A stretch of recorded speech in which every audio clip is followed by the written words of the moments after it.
반갑습니다. 오늘 공부는 전망품 제22장을 공부하십니다. 과거 세상은 어리고 철이 덜 들었다 그 말씀이죠. 어둡고 지견이 목매요. 어두운 세상이라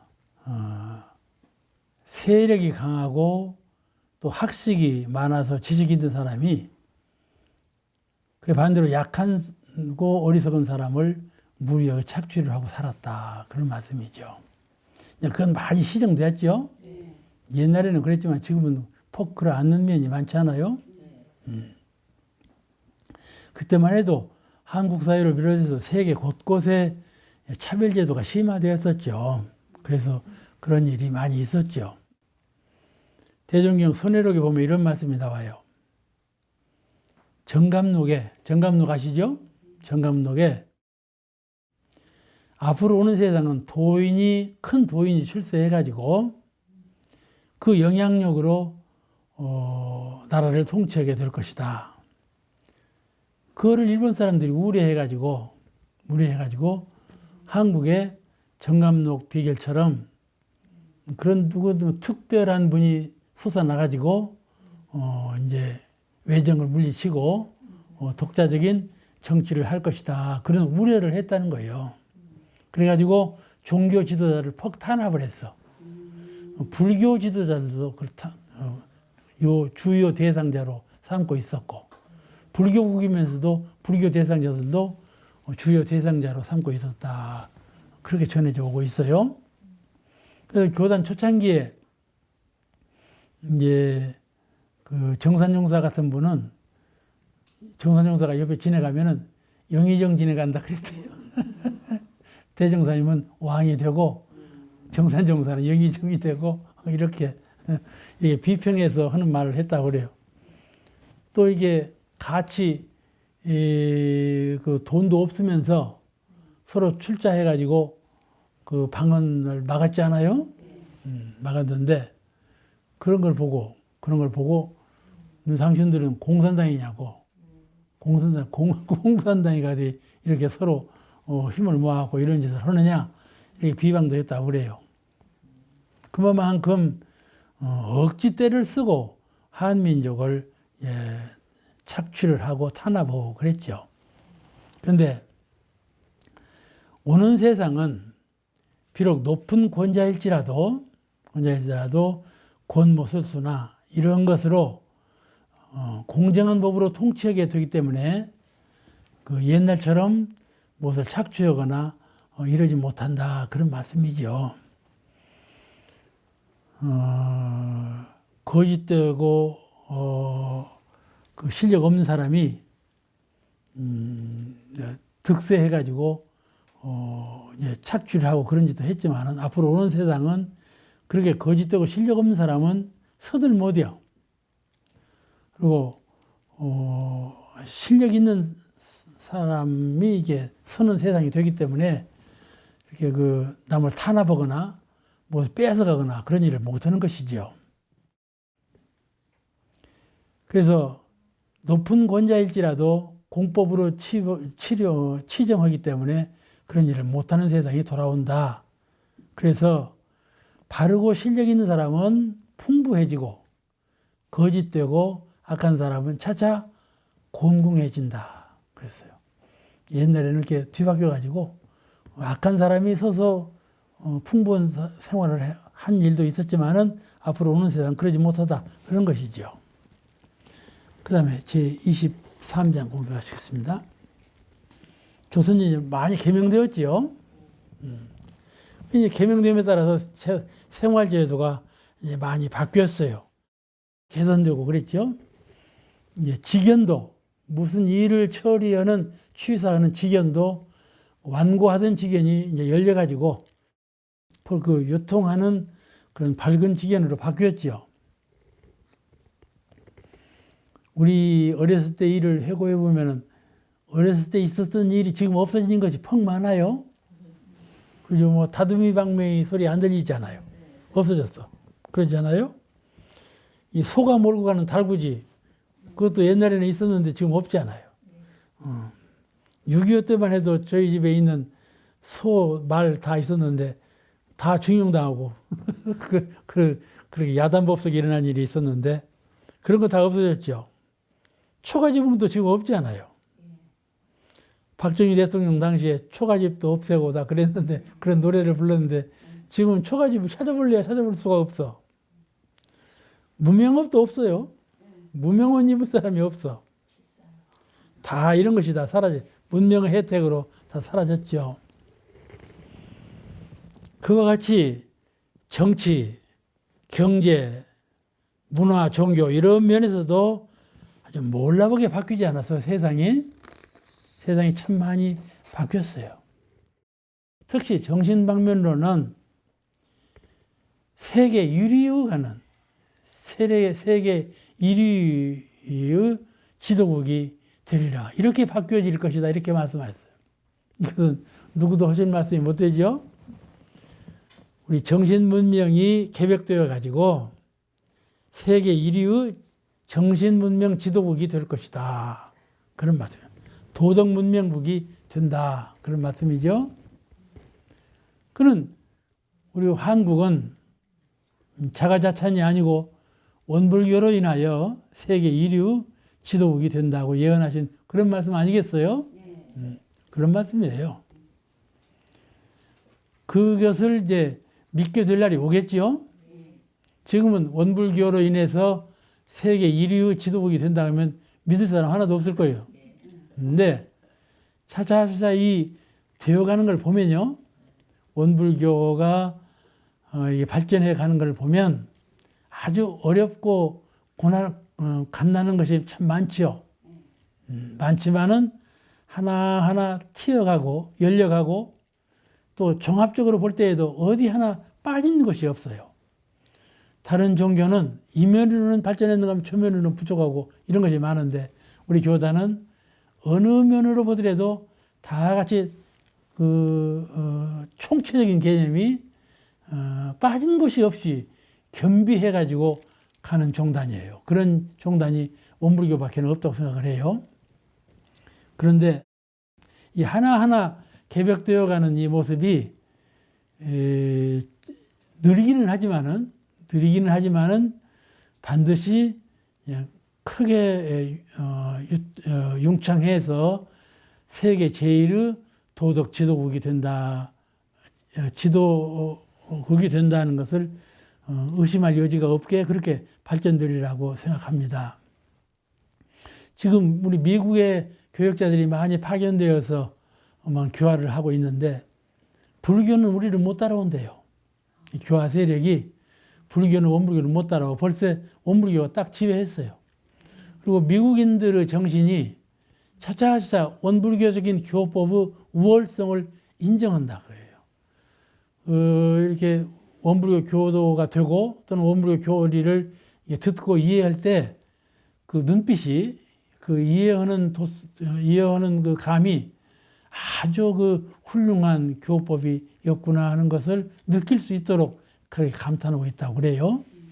그런 걸 본다면은 차차 이제 지금은 우리가 어리고 숨어 있는 교단이지만은 이제 앞으로 아주 큰 그 기틀을 펴는 날이 올 것이다.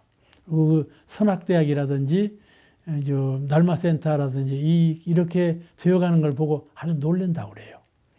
이제 그런 것보다도 우리 교법이 아주 그 시대에 맞는 아주 그 현실 속에서 실용적 가치가 있는 이상적인 것이 아니고 실용적 가치가 있는 또 현실 세계를 크게 개혁시킬 수 있는 그런 요소가 원불교 교의에 가득해 있다는 것을 이해하는 것이죠. 이해해서 여기에 동조하는 것이라고 느껴져요.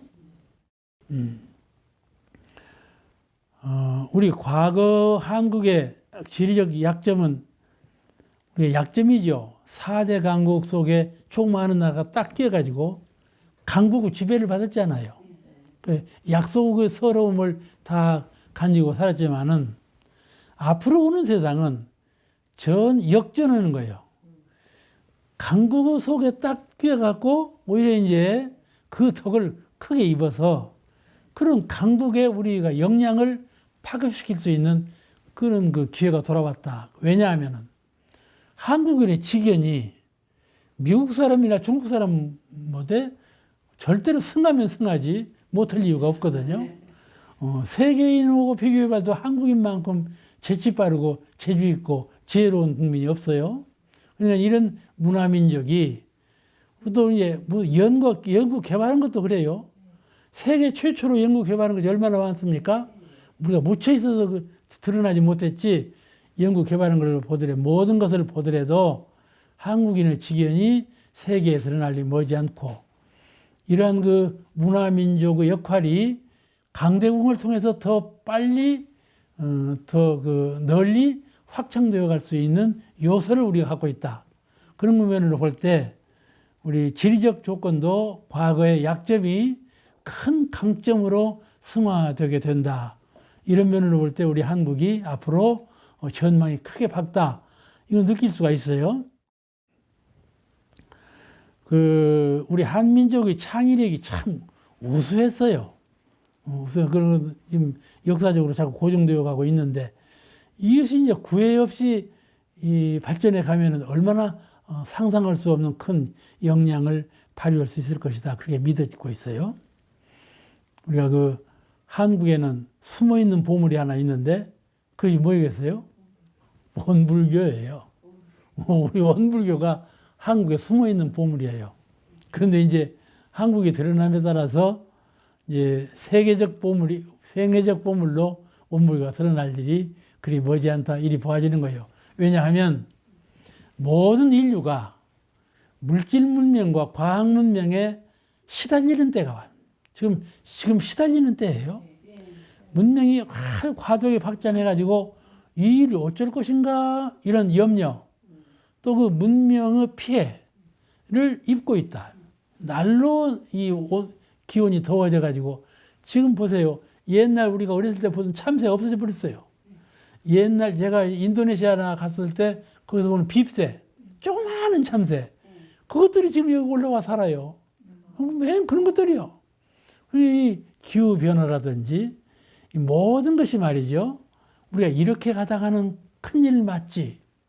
큰 재난이 돌아오지 이런 염려를 안 할 수가 없어요. 사람의 직연이 모든 걸 연구 개발한다고 하죠. 이번에도 우리가 메르스라는 병균 하나가 들어오니까는 온통 생명을 바치지 않아요. 그 조그마한 보이지 않는 현미경으로도 잘 그런 민물이 인류를 그렇게 험한 세상으로 몰아가지 않아요? 그와 같이 어떠한 재난이 우리에게 돌아올지 모른다 그런 말이죠. 과학 문명이라는 것이 그러므로 위기의식을 갖고 있는 건 다 사실인데 앞으로 희망하는 것은 도덕문명이에요. 정신문명, 도덕문명을 온 인류가 희망할 때 과연 우리 여기 있어 하는 도덕문명의 근본이 어디 있는가 그런 말이죠. 그거를 한국이 소장하고 있는 보물은 역시 원불교이고 세계적으로 나타나야 될 보물은 역시 원불교이다 이렇게 생각하는 거예요. 인도정의의 교법 이 법이야말로 아주 보물 중에 보물이 아닐 수 없다 이런 거이죠. 종교교법은 어떤 성자도 다 만들어내는 것 같죠. 그렇지만 그렇지 않아요. 원만한 대도 정법이라는 것은 그렇게 누구나 그렇게 창교하고 그 법을 창제하는 것이 아니에요. 그만한 대각을 이룬 성자가 아니면 이루지 못하는 것인데 그를 우리가 소장하고 있기 때문에 앞으로 오는 전망을 그렇게 밝게 보는 것이에요. 그래서 대형사님께 이 말씀 하시지 않아서 한국은 어변송령이 되어가고 있다. 조그마한 물고기가 용이 되어가고 있다. 이렇게 보신 것이요. 이렇게 보시는 안목은 무엇일까요? 당신께서 창제하신 이런 대도, 그 대도가 변만했을 때 이러이러한 세계가 되리라. 우리 한국이 그러그러한 데 기여할 수 있으리라. 이런 전망하에 그런 말씀을 하신 것이 아닌가 싶지 않아요? 다음 전망품 24장 공부하시겠습니다. 이제 오는 세상 사람들의 의식주 생활 모습을 그려내신 것인데 지금도 이제 농촌 가봐도 옛날 농촌은 다 이제 탈바꿈해요. 다 아주 격식 있는 집으로 바뀌어졌고, 또 산에 가보면요, 별장들을 어떻게 많이 지어놨는지 아주 별장들을 많이 지었어요. 이제 이렇게 돌아가는 걸 봐도 그 자연과 유리돼, 자연과 떨어져서 사람이 살면 안 되고, 자연의 법칙에 순화해서 순리자연한 가운데 인간의 의식주 생활을 해나가야만 가장 평화롭고 안락하고 은혜로운 생활을 할 수 있다는 것을 신념을 갖고 살게 되었어요. 그런 말씀이에요. 앞으로 오는 세상은 지금은 이렇게 물질 문명에 혼침되어 가지고 물질 위주로 살지만은, 그러나 앞으로 오는 세상은 자연, 영원한 생명체, 그러죠? 자연이라는 것은 사은의 천지은이신데, 천지은은 영원한 은혜시에요. 그런 영원한 은혜하고 둘 아닌 천지의 운행되는 모습을 그대로 닮은 그런 인간의 의식주 생활을 영위하게 될 것이다. 그런 말씀이에요. 그것이 지극히 은혜롭고 지극히 영원성이 있는 것은 그밖에 없다. 그런 말씀이죠. 인간이 아무리 잘 만든다 해도 그것은 단촉한 것이고 후일을 약속할 수 없는 것이고, 자연성, 자연의 조화와 자연과 함께하는 그런 의식주 생활이 가장 평화롭고 안락하고 은혜롭고 영원한 것이 된다. 그런 말씀이시거든요. 이것이 이제 옛날에는 미개해가지고, 과학 문명이 미개해가지고 돌로 뭘 만들고 화살로 뭘 만들어서 의식주 생활을 했지만은, 지금은 과학 문명이 발달돼가지고 그런 고도운 발달된 문명을 가지고 자연과 조화를 이루는 그런 생활을 하기 때문에 아주 문명한 세상 생활이죠. 이제 자연과 동화한다고 해서 옛날 원시 시대로 돌아가는 것이 아니고, 과학을 잘 활용해서 과학이 자연과 조화를 이루는 그런 도덕 세상, 그런 자연 세상이 돌아온다 하는 걸 예시하신 것이죠. 그러니까는 우리 인류 문화가, 문명이 고대 문명으로 돌아간다는 말씀은 아니에요. 더 향상된 문명으로 승화된다, 그런 말씀이죠. 그래서 예를 들면 높은 산에 기와요초를 심고, 그래서 높은 산에 지금 기와요초가 다 있죠. 심을 것도 없이 다 되어 있어요. 심고. 이렇게 말씀하신 의중을 우리가 알아야 돼. 대명사님께서 왜 이런 말씀을 하셨나를 잘 파악해야 돼요. 오늘 이 장 공부는 그 공부예요. 심고 토구를 조성하여 거주하며 과학 문명을 최대한 활용하는 가장 자연적이고 가장 과학적인 생활을 하게 될 전망이에요. 응? 아시겠죠? 그런데 거기 보면은 그 높은 산에 비행장을 한다는 말씀이 나와. 비행장. 그런 말씀 하는 거 보면은 이렇게 생활하는 모습을 무엇을 말씀하려고 하셨는가를 그 의도를 파악할 수가 있어요. 그런데 현재는 수도하는 불교성만 지금 절을 짓고 살고 있지 않아? 현재는 그렇게 살고 있지만은 그 수도하는 성녀들 사는 모습을 보면 참으로 장하다. 거기서 살고 있으면서 이제 염불좌선하죠. 그러면서 나와서 이제 그 맑은 공기, 수려한 그 산처를 다 경관을 둘러싸고 있으니까는 얼마나 건강이 좋겠어요. 그렇게 그 아주 자연적이고 원만한 생활을 하지 않는가. 이것을 과거에는 성녀들만 그런 생활을 했지만은 앞으로는 모든 사람들이 그런 생활을 하게 될 것이다. 그런 말씀이에요. 그죠? 근데 그러면 모든 사람들이 다 이제 이 세상은 다 버리고 산중으로 들어간다는 말은 아니에요. 이것은 이런 생활은 지금 그런 생활을 하는 분들이 있죠. 세상 생활을 하면서 별장을 산중에 지어놓고 가끔 가서 이렇게 생활하는데, 대중사님 의중은 수양하기 위해서, 지금은 단순한 건강을 위해서 산중에 별장을 짓고 그래요. 그런데 앞으로는 산중에 산을 짓고 자연과 동화되어서 살기를 희망할 것이다. 그 말씀은 수양을 하기 위해서 그렇게 한다. 그런 말씀이에요. 물론 건강도 그렇죠. 건강도 좋아지고 마음 그 정신적인 수양을 하기 위해서 그렇게 살게 될 것이다. 그렇게 전망하신 것이에요. 여기 이제 대종경 서품 16장에 이런 말씀이 나와요. 여기는 다 공부하신 장인데 승려들 생활하는 모습을 어떻게 말씀하셨는가 하면은 승려들의 실생활을 들어 말하면 풍진 세상을 벗어나서 풍진 세상 벗어나서 얼마나 좋아요.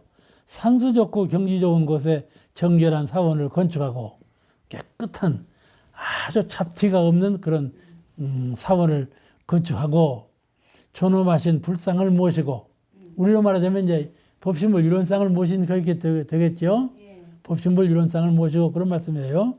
모시고 시방에 인연 없는 단순한 몸으로 세상을 살 때는 인연 권속이 함께 살죠. 근데 수양으로 들어간 사람이 인연 권속 다 들어가고 살아서 들어가겠어요? 그러지 않아요? 이게 거기다 톡을 짓고 살면서 처자 권속 다 데리고 살지는 않을 것 같아요. 수양하는 사람이 사는 거이지.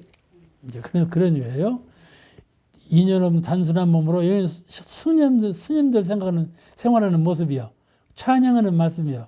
몇 사람의 동지와 송풍나월의 마음을 의지하여 새소리, 물소리, 자연의 풍악을 사면으로 둘러놓고 목탁을 울리는 중에 연불, 독경, 좌선 등을 하며 그럼 얼마나 그야말로 신선 생활인가요? 수도하는 생활이죠. 살아왔나니 이렇게 예찬하셨어요. 그런데 과거에는 그랬지만은 앞으로는 세상 사람들이 수도하는 정신을 가지고 모두가 산에 올라와서 또 초산 산이라도 지어가지고 산을 만들어. 산이 없는 곳 산을 만들어. 아시겠죠? 산을 만드는 건 공기 좋고 이렇게 좋은 데 살라고. 또 이 토양에서 나오는 것이 훈기가 건강에 매우 좋다고 그래요. 매우 좋아. 그러니까 산을 일부러 조산이라도 해서 수목을 심고 토굴도 파고 이래갖고 살게 되나니라 그런 말씀이에요. 또 진실로 그렇게 될지는 모르지만은 그렇게 하는 것을 희망하게 된다 그런 말씀이죠. 그러니까 여기서는 대종사님 말씀은 일반 사람들도 주택을 산중에 짓는다는 말로 되는데 수도하기 위해서 짓는 집이고 생활하는 집은 아닐 거라고 생각을 해요. 아닐 거라고. 지금 그 별장 같은 우리가 생활하는 집은 그냥 일반 도시에 살게 되고 늘 가서 수양도 하고 정향도 할 수 있는 그런 집을 산중에 조성해 두고 살게 될 것이다. 그런 예언의 말씀이라고 이해하시면 좋겠어요. 전부 산중으로 들어가 살다면 어떻게 되겠어요? 어떻게 의식주 해결하고 살겠어요? 그러잖아요? 이 말씀은 그 정신 수양을 위해서 그런 그 경건한 집을 또 자연스러운 집을 산중에 지어놓고 살게 된다. 아마 틀림없이 이렇게 될 것 같아요. 또 이제 그 뜻이 있는 사람들은. 그다음 전마품 제25장 여기 그러니까는 대원사님께서 구상하시는 이 산중 집이라는 것은 수도인이 수양하는 집, 수도인이 수양하는 집, 또 이 공도자 숭배 사상에 의해서 공도자를 모시는 전각, 이런 것을 해놓는다 그 말씀이야. 이게 당신께서 구상하시는 그런 모델이 있겠죠. 앞으로 오는 세상은 공도자를 숭배하는 세상이 오는데 공도자 숭배의 그런 그 정각을 높은 산에 비행장도 만들어 놓고 수목도 심고 거기에 정각을 세워서 공도자의 영정도 보관하고 역사도 새겨놓고 해서 모든 사람들이 거기 와서 숭배하게 될 거다 그 말이에요. 지금은 저 산에 가려면 어디가 절간에 가지요. 절간에 가서 부처님 공양하고 이제 부처님의 역사를 좀 법을 배우고 오는데 앞으로 오는 세상은 한 분 부처님만 모시는 그런 것이 아니고 여러분의 공도자를 그 높은 곳에 경건한 곳에 모시고, 옛날에 일본 사람들은 신사를 이렇게 모셨어. 신사를 도시 저 높은 곳에 모셨어. 근데 이제 앞으로는 높은 곳에 공도자 숭배하는 정각을 모시고 역사를 배울 거다. 그런 말씀 아니겠어요? 이래야 공도자가 많이 나오지. 공도자는 한두 분이 아니요. 그 일본 사람들이 만든 신각은 신을 모시는 신전이고, 불교인들이 숭배하는 절은 부처님 한 분을 모시는 곳이란 말이에요. 그런데 대종사님은 영정각을 두자는 것은 공도자, 이 세상을 위해서 공부와 사업 간에 세상을 발전시키는 그런 공도자를 영정각을 모셔서 숭배해야 된다. 숭배 사상이죠. 그런 거를 말씀하셨단 말이에요. 그게 저 산 위에다가 뭐대로 비행장을 만들고 그럴 것이 아니라 그런 그 생각이죠. 그리고 또 하나, 법사님. 이 세상이 지혜로운 세상이 되고 문명한 세상이 되려면, 아니 정신 문명이 발전된 세상이 되려면 법력을 갖춘 그런 도인이 많이 있어야 한다고 말이에요. 그렇지 않아요? 도인이 없으면 어떻게 이 세상을 지혜롭게 하겠어요? 그러니까는 과학적인 지식은 풍요하지만은 도덕적인 지혜는 아주 빈약해서 세상 일이 되었으니, 도덕적인 지혜가 아주 밝으신 그런 법사님들을 이런 그 수양하실 수 있는 터를 좋은 곳에 잘 마련해 놓고 수양을 하시다가 이제 일반 저자로 이제 가서 교당에 가서 설법을 하셔야 할 것 아니에요? 설법하시고, 그럴 때 이제 이렇게 다 모셔다가 설법을 듣고 또 이제 패백을 올리면 그 패백은 그 교당의 시사에서 교당 발전에 기여하도록 하시고, 돌아오셔가지고 그 수양터, 좋은 수양터에 와서 수양을 하시고, 이렇게 법력을 서로 갖춰가는 이런 도량을 만들어야 되겠다. 그런 말씀이요. 그죠? 네. 그러니까 얼마나 필요하고 얼마나 우리에게 필요한 거예요. 앞으로 이런, 참, 꼭 그런 것이 있어야 되겠다. 우리도 그러잖아요. 우리도 여기서 다 공부하고 있지만은, 세속과, 거지가 둘이 아니라고 해서 공부하고 있지만은, 어느 땐가는 산중에 한번 들어가가지고, 무문관 수양가처럼 그렇게 한번 해보고 싶은 충정이 있거든요. 그런 것을 해결해 주는 거예요. 이런 말씀이, 한 말씀, 두 말씀이 법이 되어가지고, 앞으로는 이런 세상이 돌아온다는 것은 이런 그것을 산중에 만들어 놓고, 법사들이 많이가 수양을 하시고, 공도자 숭배하는 것도 만들어 놓고, 이렇게 하면 아주 원만한 세상이 되지 않겠는가, 그런 말씀 하시겠어요? 오늘 말씀 여기서 마치겠습니다.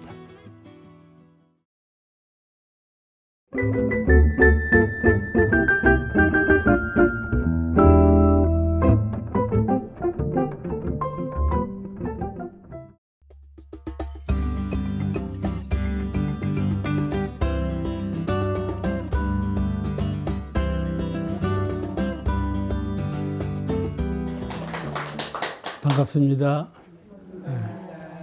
오늘 공부는 대종령 전망품 제26장을 공부하시겠습니다. 이제 우리가 늘 말씀을 받들어 온 얘기인데, 동리마다 교당과 공회당이 생겨가지고 이제 의식이나 또는 장례나 법회를 보게 된다, 그런 말씀이에요. 지금도 이제 동리에 거의 있다시피 이제 공회당이 하나씩 있죠. 근데 거기에 이제 교당만 하나씩 더 불어나면 이제 여기에 제격인데, 거기에서 이제 공회당, 그래서 회의하고 또 법당에서는 법회를 보고 이렇게 되리라 하시는 전망이 있어요. 이제 현재 모든 종교는 충분한 교법 훈련이 없지만, 이 말씀이 우리가 여기서 공부할 장이에요. 동서양의 많은 종교가 있는데 그 종교에서 도덕 훈련, 심성 훈련, 생활 훈련을 시키는 일은 없지 않아요? 단순히 신앙본위로 믿으면 복을 받고 믿으면 후세에 어떻게 출생하게 된다, 그런 약속하에서 견고한 믿음으로 신앙을 유지하거든요. 믿으면 곧 제도를 받는다, 그런 뜻이에요. 그런데 우리 원불교는 마음 공부와 훈련을 제창을 하죠. 마음 공부와 훈련을 주장하지 않아요? 그렇게 되므로 훈련을 받음으로 그 심성과 그 행동과 생활이 확연히 변화를 낳습니다. 그 말씀이죠. 이와 같이 생활 변화, 심성 변화, 그런 심법과 생활이 확연히 변화되면 그런 훌륭한 인격을 갖춘 것이죠. 그 세상에서 사원, 회사원을 모집을 할 때 이 인격을 보게 되리라 하는 것이죠. 지금까지는 기능 실력, 학문 실력을 보았죠. 과학적인 학문 실력으로 그 사람의 그 재질을 시험해가지고 회사에서 등용을 하느냐 마느냐 결정을 지었는데 앞으로는 이 도덕 시험, 그 사람의 그 신법과 모든 그 행실을 보고 회사에서 직원으로 채택하리라 그런 말씀이에요. 우리나라도 지금 고등인사, 가령 그 장관이라든지 대통령이라든지 이런 분을 뽑을 때에는 도덕을 먼저 보지 않아요? 도덕을 먼저 봐. 청문회라는 것이 그래 생겼거든.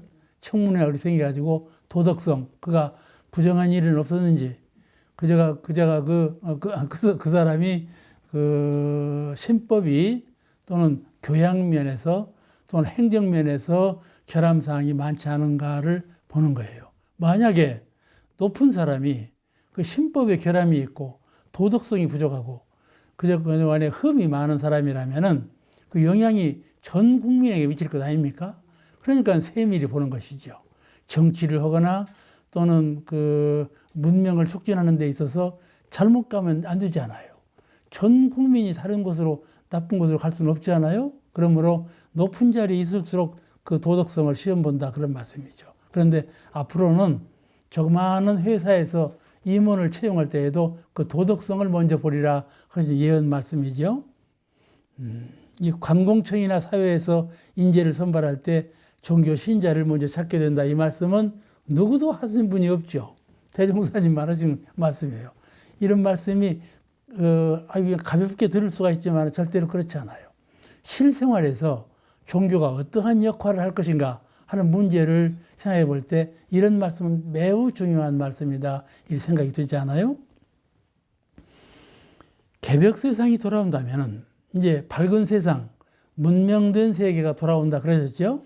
그 개벽 세계라고 그러는데 개벽, 음시대가 지나가고 양시대가 돌아오는 아주 확연히 달라진, 먼저는 높은 사람만 잘 살았지 아랫사람 못 살았잖아요. 높은 사람만 권력을 가졌지 아랫사람은 아주 빈천하고 억압받고 그렇게 살았잖아요. 근데 이제 완전히 바뀌었잖아요. 그때 인민군 들어왔을 때 한생훈이라고 하는 분이 있었어. 그분이 키가 크고 일을 잘하는 분이었는데 아주 가난했어요. 근데 이제 그 북한이 내려와서 정치를 하니까 판세가 완전히 바뀌었잖아요. 바뀌니까 이분이 소스나이를 들고 구타원님 댁에 들어와가지고 말이죠. 공주 나와라! 그런 거예요. 그렇게 무례한 그렇게 변화가 와버렸어. 이제 그때는 이제 공산당이 와가지고 이제 그렇게 했지만은 모든 세계의 민도가 높아지고 그 정치라든지 생활의 그 습관이나 그런 그 여러 가지 그 상례적으로 되었던 일이 확연히 변화를 일으켜서 개혁된 것 아니겠습니까? 이 개혁이 점진적으로 평등, 자유, 평화 이런 방향으로 향상되어 가고 있거든요. 불평등하던 것이 평등으로, 아주 전쟁과 불안 속에 살던 것이 평화로, 그렇죠? 서로 빼앗고 살던 것이 서로 주고 사는 이런 아주 고등문명 세계로 발전해 간다. 이런 전망을 하신 것이에요. 그래서 밝은 문명 세계가 돌아온다 하신 것이죠. 이와 같이 그걸 개벽 세상이라고 그래요. 개벽 세상이 오면 교화가 활달해서 교화가 더 잘 된다. 지금 우리 원불교 교화가 좀 잘 안 되잖아요. 그러죠? 안 되는 이유는 우리는 대학원 같은 성격이에요. 학교로 본다면 초등학교, 중학교, 고등학교, 대학교, 대학원 같이 있는데 과정이 있는데 대학원 과정은 좀 어렵죠. 숫자도 좀 작고 그럴 뿐이지 앞으로 문명이 향상되면 모든 인지가 발달되고 사회의 도덕성이 향상되어 가지고 어떠한 것이 우리 실생활에 이로운가, 어떠한 것이 내 생사 문제, 사는 문제, 죽는 문제, 후생의 문제를 해결해 줄 것인가에 대해서 확연히 알게 된다 이 말씀이죠. 응? 모든 것에 대한 책임이 나에게 있다는 걸 알게 돼요. 모든 나의 복락이라든지 나의 운세라든지 나의 그 생활 전망이라든지 이런 것이 하늘에서 점지하는 것이 아니고 도무지 내 자신, 내 마음이 그를 좌우하고 결정짓는다는 걸 사람들이 다 알게 된다 이 말이에요. 진리적으로 깨달음이 있게 돼서 알게 돼. 이것이 문명이거든요. 마음이 그 영대가 밝아지는 것. 이것이 세상이 밝아지는 것이에요. 마음이 밝아지지 않고 세상이 밝아지겠어요? 그 문명한 세상인 건데, 이런 세상이 오면 우리 교화가 훨씬 더 활달해지리라 그런 말씀이에요. 우리 교화가 아주 확연히 교화 의문이 열리게 된다. 그런 때가 되면은 곳곳이 교당 없는 곳이 없다. 그런 말씀이죠. 재무사님께서 40-50년이 되면 나라 안에서 요청하는 교단이 된다. 지금 우리 나라 안에서 원불교 요청하고 있죠. 누가 그 대통령이 되어가지고 우리 원불교를 전국적인 장례에 초청할 줄 알았어요? 근데 노무현 대통령이 되셔가지고 그래가지고 원불교 확연히 알려졌거든. 그와 같은 일이 앞으로 얼마든지 많이 일어날 거란 말이죠. 왜냐하면 진리적으로 인정되는 그 종교가 있음으로써 현실적인 가정과 사회와 국가와 세계 인류를 변혁시킬 수 있다고 하는 그런 종교. 이런 종교로 마음이 인정될 때는 그 종교가 들어와야만이 나라가 잘 되겠구나 하는 것을 안다 말이죠. 그러니까 초청한 것이죠. 그래서 이 명실공히 4대 종교에 우리가 들어간 것은 이 점진적인 교세의 확충 그 실력에 있어요. 40-50년 안에 나라 안에서 요청을 하는 교단이 될 것이다. 또 400-500년, 지금 100주년 기념식을 이제 갖게 되었지만은 400-500년, 400년, 500년이 가게 되면 전 세계에서 두루 요청하는 그런 교당으로 융창하게 될 것이다 하고 전망하신 것이에요. 지금 불교는 2600년 더 되었죠. 그와 같이 고등종교, 노대종교는 많은 역사를 통해서 점진적으로 어느 때는 그냥 까무라졌다가 어느 때는 또 되살려졌다가 이렇게 하면서 발전해 왔어요. 우리는 지금 100년밖에 안 됐기 때문에 그 전망하기가 어렵지만은 400-500년 되면 전 세계에서 우리를 인정하는 교단이 될 것이다 이렇게 전망하신 것이에요. 그런데 지금은 교회가 신앙 그렇게 생각을 해요. 종교하면 신앙. 근데 이제 교육, 학교로 오면은 교육 이렇게 생각하는 거죠. 그런데 앞으로 종교는 그 신앙만으로 인상이 되지 않아요.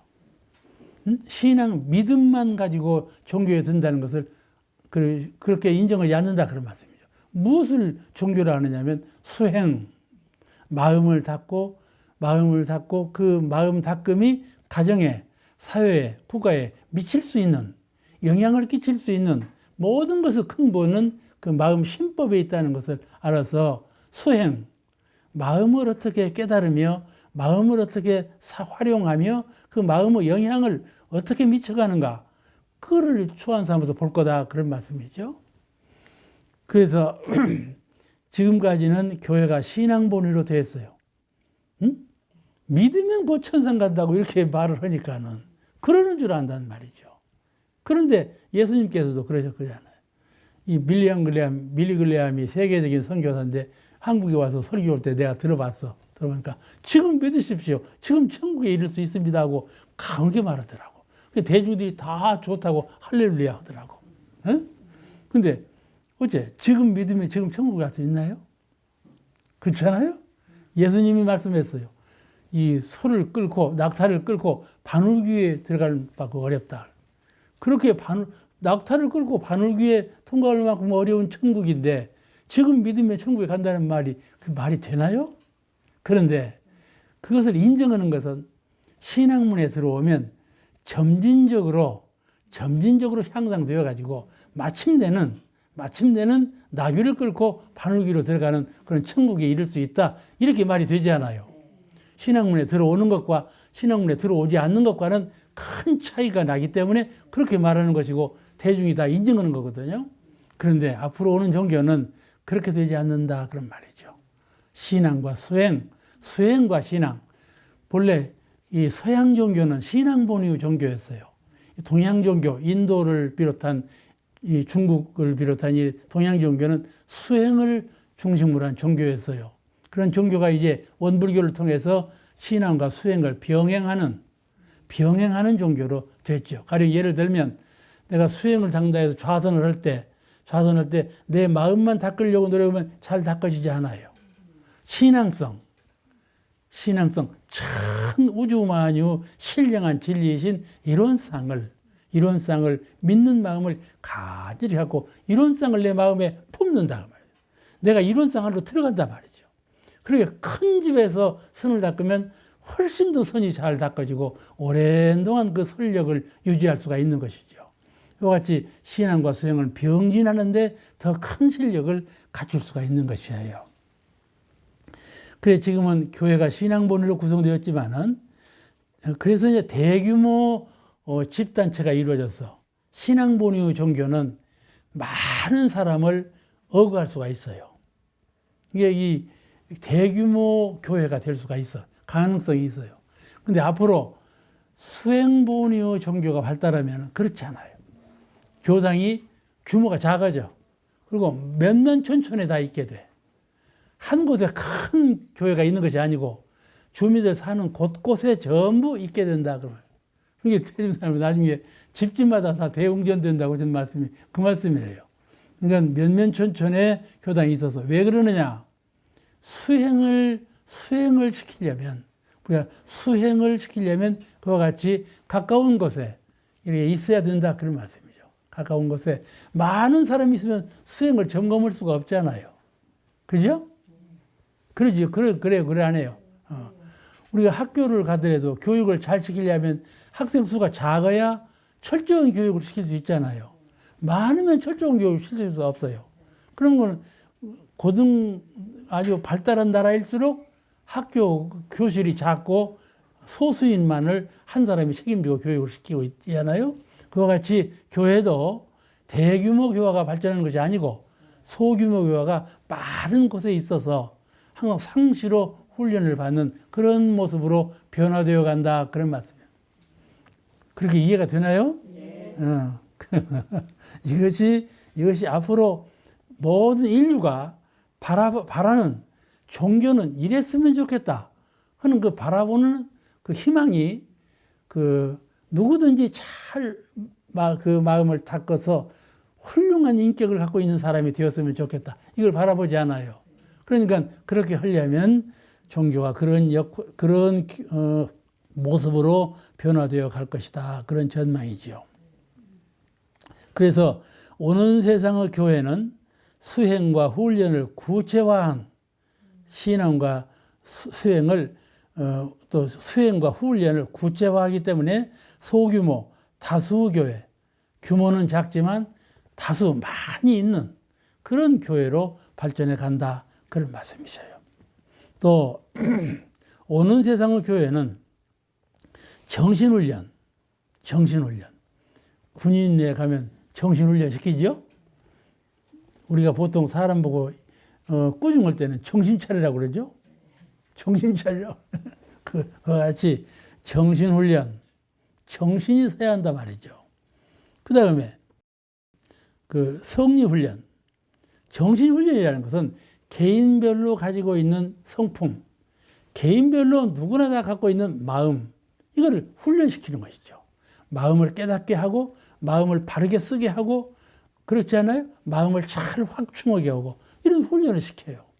그 다음 훈련은 무엇이냐 하면은 무주만유 진리 가르쳐야 되지 않겠어요? 그러므로 이것을 성리라고 그러는데 하나는 성품 원리, 성품이라는 건 어떠한 성질을 가지고 있다. 이 성질이 뭐라고 했어요? 공원정 이 세 가지 내용을 갖고 있다고 그랬죠? 우리 성품은 그래서 그와 같이 성품의 원리, 그 다음에 우주 진리. 우주는 어떻게 창조되었으며 어떻게 변화되어 가고 있으며 앞으로 어떻게 될 것인가 하는 것이죠. 창조라는 말을 하니까는 일시적 창조는 부정했어요. 어느 때에 창조되어서 어느 때 괴멸되는 시한성 우주는 전혀 불교계에서 부정해요. 그런 거 있을 수 없다. 점진적으로 언제나 그 부분적으로 아시겠죠? 부분이라는 것은요, 말이 쉽지 부분이라는 것은 우리가 어마어마하게 큰 것도 부분이에요. 가령 우리는 고등학교 때 하늘을 중심으로 한 천체를 배웠죠? 그렇죠? 아니 태양을 중심으로 한 천체를 배웠어요. 태양을 중심으로 한 우주관을 우리는 갖고 있었어요. 우리 초등학교에서 배울 때. 그러나 태양 중심 우주가 한둘인가요? 그 수억만 개가 있단 말이죠. 수억만 개로도 표현할 수가 없어요. 우주는 무한이요. 무한한 우주를 어떻게 몇 개가 있다고 과학자가 어떻게 그걸 규명하겠어요? 무한이라는 것은 누구도 언제도 규명할 수가 없는 그런 개념이에요. 그런 그 은하계로도 설명이 안 되는 거이죠. 이렇게 많은 그 우주만유가 있는데 부분적으로는 창조가 되죠. 새로 만들어져. 또 부분적으로 변화되고 부분적으로 사멸돼야. 그게 성주개공이라는 거예요. 생주이멸, 성주개공 그런 말씀을 하죠. 불가에서 성주개공이 바로 그것이요. 늘 창조되면서 늘 변화하면서 늘 사멸해가는 그것이 항상 부분적으로 이루어진다. 부분이라는 말은 우리가 작은 부분이라고 생각하지만 그렇지 않아요. 부분은 이 태양을 중심으로 한 이 우주 이것도 부분이에요. 그렇잖아요? 그런 것이 수억만 개가 있으니까 하나의 부분이죠. 전체는 무엇이냐면 사은이죠. 그 전체를 사은이라 그래요. 그 전체는 절대이신 이론상과 둘이 아니에요. 이론상은 절대자리로 표현할 때 이론상이라 그러고 이 전체적으로 표현할 때는 사은이라고 이렇게 말을 해요. 아시겠죠? 절대와 전체 이거는 바로 진리예요. 이 양자는 하나예요, 본래. 전체와 절대와 전체는 본래 하나이셔. 둘일 수가 없어요. 사람은 죽으면 영원히 떠나지 않아요. 그죠? 사은님은 소멸할 때에도 이론상이 떠날 수가 없어요. 아시겠죠? 이 전체자리는 영성이 대령, 전체자리도 물질이죠? 물질이잖아요. 아무리 전체이지만 물질이에요. 근데 그 물질의 경우를 대령, 그 영체가 떠날 수가 없다. 그런 말이에요. 왜냐하면 포도 하나예요. 하나. 부분이 아니고. 그런 묘리를 대종사님께서 가르치신 것이에요.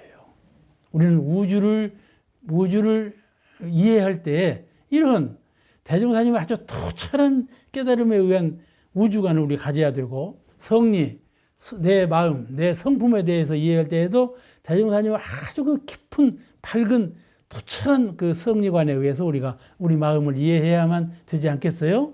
이건 우리가 대중을 읽으면 아주 쉬운 말로 되어 있지만은 그 말을 잘 이해하고 보면 참 우리에게 아주 적실한 말씀을 두들기셔 주시는 것을 다시 이해할 수가 있습니다. 그래서 오는 세상의 교회는 정신훈련, 생활훈련, 성리훈련, 체력훈련 이런 훈련을 한다. 훈련을 해서 실질적으로 인격을 향상시켜. 그런 인격체가 모아진 것이 광대무량한 낙원 세계죠. 그런 인격체가 다 그런 인격체를 갖게 된다면 광대무량한 낙원 세계가 구현된 것이죠.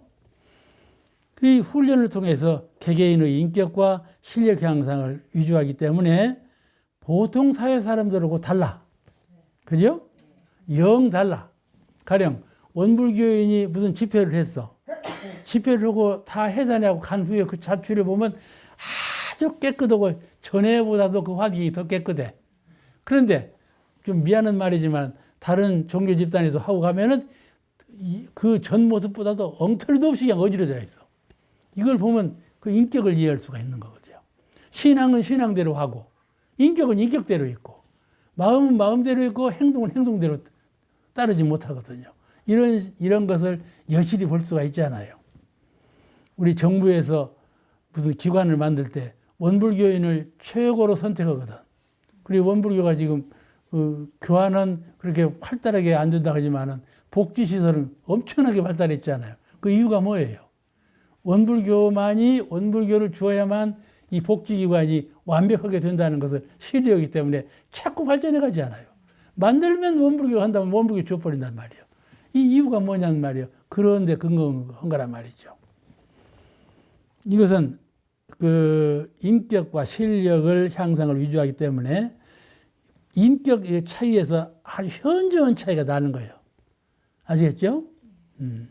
같은 종교인이라고 하지만은 종교 간에도 아주 판이하게 달라요. 그래서 이제 그렇게 하기도 하지만은 비종교인, 종교를 아주 믿지 않는 사람하고 종교인하고 차이가 나고 정법 종교하고 그냥 평상적인 종교하고 해도 차이가 난다 이 말씀이죠. 그래서 관료나 사회 요직에 오를 사람은 관료가 된다든지 사회 요직에 오를 사람은 실무 능력보다도 사무를 잘한다든지 무슨 기술이 출중하다든지 무슨 영향력, 자기의 영향으로 모든 것을 운영해 갈 수 있는 그런 능력이 출중한 것도 물론 시험을 보지만은 제일 앞서 보는 것은 도덕성이다. 그 사람은 도덕성을 먼저 시험을 본다. 그렇게 말씀하신 것이에요. 앞으로는 제일 먼저 보는 것은 도덕성이다. 그런 말. 그 사람은 인격을 먼저 본다. 그런 말씀이죠. 이게 원광대학교 수년 전에 도덕대학으로 인가를 받았어요. 원광대학은 도덕대학이라는 아주 특수한 그 명칭을 정부에서 주었어요. 그 이제 그러니까 도덕을 이수를 시키죠. 하고 그 이수증이 있는 거예요. 회사 등록할 때 그걸 내놓는 거예요. 도덕 과목을 이수했다고. 이번에 그 회사 시험을 볼 때 그걸로 그 이수증을 보여줘 가지고 합격.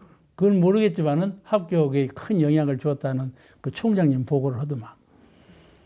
그와 같이 이 학교 교육에서 행하는 그 도덕 교육이 학교 교육에서도 도덕을 가르치지요. 근데 그 도덕은 학문적이에요. 그죠?